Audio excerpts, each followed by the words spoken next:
وارثہ میں یہ جملہ ہم پڑھتے ہیں، مولا میرے ہر کام آپ کے امر کے مطابق ہیں، جب کہ ایسا نہیں ہے تو کیا یہ جھوٹ نہیں ہوگا کہ ہمارا کوئی کام مولا کے امر کے مطابق نہیں ہے؟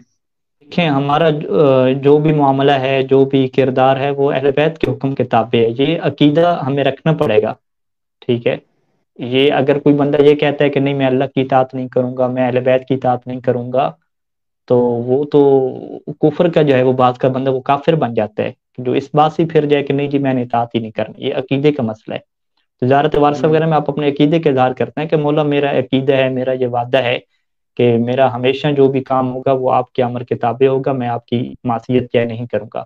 اب پھر انسان جو ہے وہ جہالت کی وجہ سے، جس طرح قرآن مجید نے متقین کی جب صفات بیان کی، متقین کی صفات بیان کی، تو اس صفت میں یہ صفت بھی بیان کی کہ جب وہ جہالت کی وجہ سے گناہ کر بیٹھتے ہیں تو فوراً اللہ کے ذکر کی طرف واپس پلٹتے ہیں. یہ نہیں ہوتا کہ وہ مایوسی میں چلے جاتے ہیں کہ اب تو جی بس گناہ ہو گیا، سب ختم ہو گیا، دامن داغدار ہو گیا، اب دوبارہ واپس نہیں آ سکتے. نہیں، یہ شیطان کا وسوسہ ہے. وہ شیطان اور ہوں اللہ کا وہ خوبصورت کلام ہے کہ جب شیطان نے کہا تھا کہ میں تیرے ہر بندے کو گمراہ کروں گا، تو اللہ نے بھی آگے سے کہا تھا کہ میں نے بھی توبہ کا دروازہ کھلا رکھا ہوا ہے.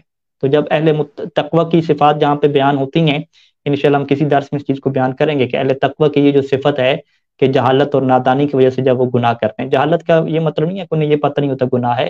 جہالت کا یہ مطلب ہے کہ جو گناہ کے نقصان ہیں، جو اپنا انہوں نے وعدہ کیا تھا، وہ ان کے ذہن سے فی الحال نکل جاتا ہے کیونکہ شہوت کا غلبہ آ جاتا ہے، خواہش کا غلبہ آ جاتا ہے.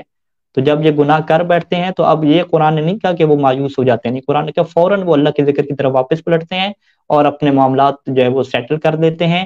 اور پھر وہ قرآن مجید کی آیات ہیں کہ ان اللہ یحب التوابین، کہ اللہ زیادہ توبہ کرنے والوں سے محبت کرتا ہے. اور روایات میں ہے کہ التائب حبیب اللہ، کہ جو توبہ کرنے والا ہوتا ہے وہ تو اللہ کا محبوب ہوتا ہے. یعنی انسان توبہ کرنے کے بعد بھی اللہ کا کیا بن جاتا ہے؟ محبوب بن جاتا ہے.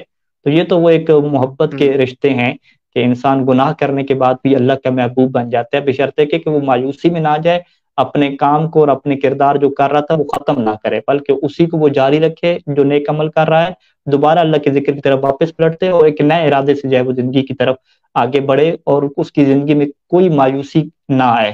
تو ایسا بندہ جو ہے وہ اللہ کا محبوب ہوتا ہے، اللہ اس سے پسند کرتا ہے. اور شیطان ایسے بندے سے ہمیشہ کیا ہوتا ہے؟